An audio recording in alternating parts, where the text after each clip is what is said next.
шүүхийн шийдвэртэй газруудыг очиж хурааж авч байгаа.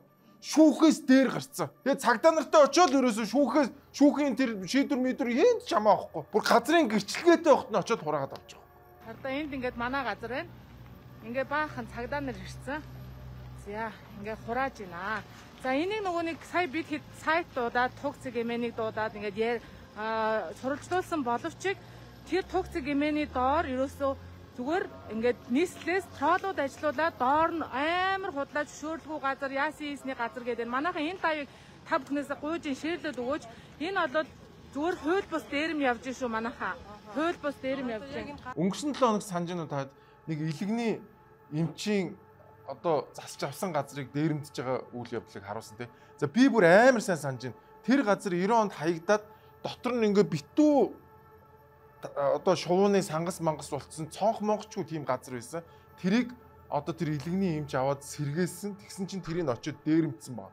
Яг очиж дээрэмдэж байгаа бичлэгийг үзсэн тий. Одоо яг ийм бичлэг хотын төвд явагдаж байна. Энэ засаг даргын захирамжаар энэ хүнд манай нийслэлийн байгууллага энэ байгууллагын даргад энэ зөвшөөрлгүй барилга байгууламжийг буулгах үүрэг даалгавар өгсөн.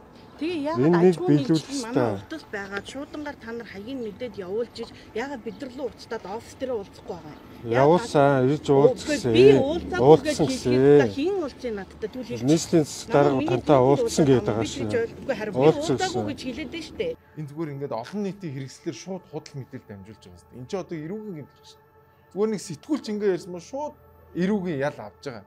Шууд ингээд ямар ч асуудалгүй ингээд худал мэдээлэл тараагаал. Зөвшөөрлгүй барилга байгууламж гэж яриад байгаа. Энэ 2020 оны одоо хотоогоо бүгдийн газрын дарга тулг гэдэг юм хүний тушаалаар одоо олгогдсон. Барилгын ажлын зөвшөөрлөгийн гэрчилгээ одоо өнөөдөр хүртэл хүчинтэй хэвээрээ байгаа. Төрийн үйл ажиллагаанд цаад орчруулж янз янзын эсэргүүцэл үзүүлж байгаа. Та өмгөөлөгч гэж хин гэж хүн байна.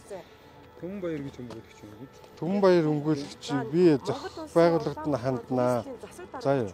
Ямар тэнэг стаа. Ийм жигэн малнууд Улаанбаатар хотод ажиллаж штэ.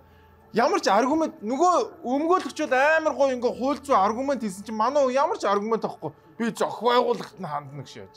Тэгэд нэг хамгийн амар болж байгаа үйл явдал нь юу гэж шүүхийн шийдвэртэй газруудыг очиж хурааж авч байгаа. Шүүхээс дээр гарцсан. Энэ зүгээр анархизм явуулж байна манайхаа. Энэ юу нөгөө дарангуул жинхэнэ дарангуулч Улаанбаатар хотод ирсэн байна. Юу фашизм, юу нацизм. Зүгээр очоод хөрөнгөний хураадаг болцсон ба шүү дээ. Ингэж болохгүй шүү дээ. Энэ хуулийн байгууллагууд яагаад энэ шиг анхаарал хандуулахгүй юм?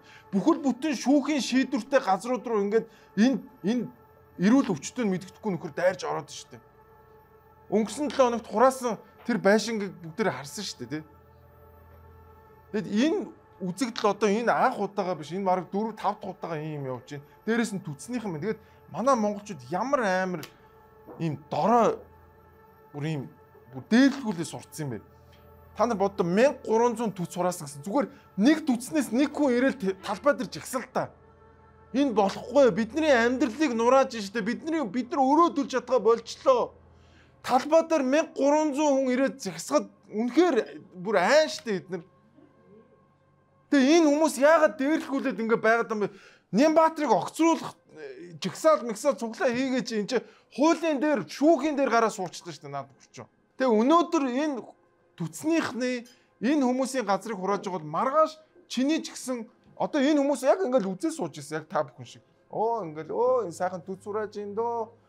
Энэ амралтын газар хурааж ин яах вэ би биштэй гэж сууж ирсэн. Тэгээ өнөөдөр энэ хүмүүсийн толгой дээр нэрч чинь. Монголд хууль шүүх гэж байха болсон байна. Анархизм, Нямбаатрын анархизм Улаанбаатарт ноёлж гин хүмүүс. Харамсалтай.